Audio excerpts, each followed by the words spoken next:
Remember a few days ago when Joe Biden and Barack Obama produced a public service announcement telling men to speak to other men about sexual assault and rape?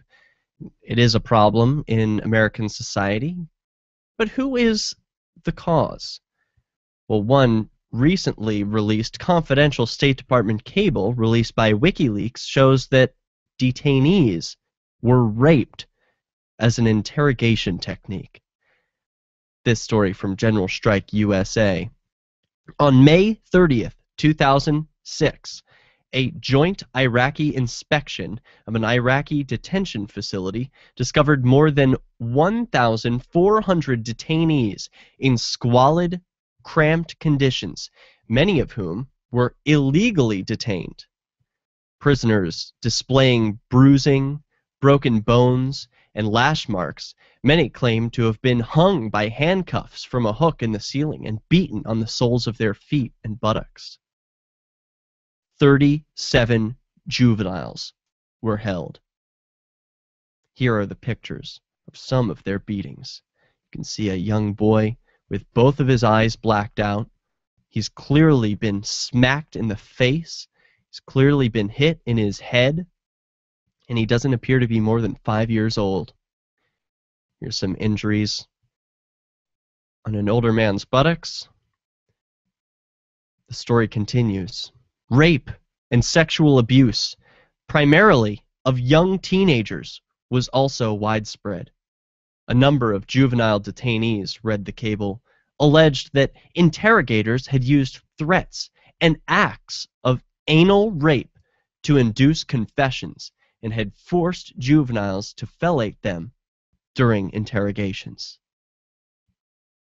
The inspectors found a torture contraption where a hook on the ceiling of an empty room at the facility was attached to a chain and pulley system ordinarily used for lifting vehicles, and that apparent blood spots stained the floor underneath. Detainees were severely tortured, beaten, and raped, according to a confidential State Department cable released by WikiLeaks. Discovery by U.S. officials of the abuse did not lead to criminal investigations of the perpetrators, and much of the mistreatment was permitted to continue. The detention facility, referred to in the cable only as Site 4, was well over acceptable capacity, leaving detainees with insufficient space to lie down, poor air circulation, overflowing toilets, and sewage spills into cell blocks. Conditions were so bad that detainees were suffering from lice, scabies, and infections, and a limited water supply.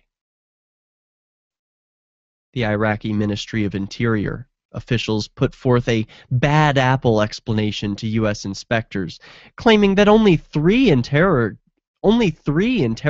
abused their prisoners. But the ambassador who wrote the cable dismissed this as almost impossible, and several more torturers were identified in the following days. Following the inspection of Site 4, reports Kevin Gustola, arrest warrants for 50 suspected abusers were issued, but the Iraqi Ministry of Interior only executed 3 of those warrants, and no trials were held for the suspects.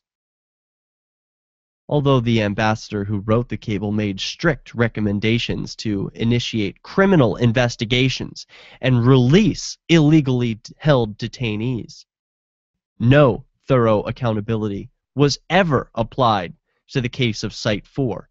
Other instances of close cooperation between U.S. and abusive Iraqi forces and the Ministry of Interior have been previously uncovered by the Iraq war logs published by WikiLeaks, revealed a secret U.S. military order to ignore cases of torture and abuse by Iraqi interrogators.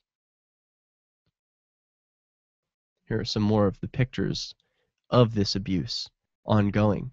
Prisoners made to give fellatio to other prisoners while their heads are covered, while their hands are in shackles, while they're starving, without water, suffering from infections, suffering from confusion, for years kept away from their families, without charge, held illegally, tortured as a matter of course. The revelations serve as a reminder of the still incomplete picture of detainee torture by U.S. and U.S.-supported groups since the War on Terror. Details are now known about the abuse in Guantanamo, Bagram, Abu Ghraib, and the rendition sites detainees were sent to. But the full extent of the abuse and criminality has yet to surface. General strike to end corruption broke the news because the U.S. press is in a drugged stupor that the photos Obama is refusing to release of detainee abuse depict, among other sexual tortures, an American soldier raping a female detainee and a male translator raping a male prisoner. The photos also show anal rape of prisoners with foreign objects, such as wires and light sticks. Resist tyranny. There are 4 boxes to be used in the defense of liberty: the soap box, the ballot box, the jury box, and the cartridge box. We can no longer, in good conscience, trust the politicians to police themselves. Link to this article from forums and blogs. Mention it with links in your comments on blogs. Promote it. It's your responsibility to get this word out. In 2014, this is a new era. It's not the age of lies, torture, issues of no significance. This is the age where humanity stands up for something right, for something good. This is the age where you stand for truth and the end of torture in your name.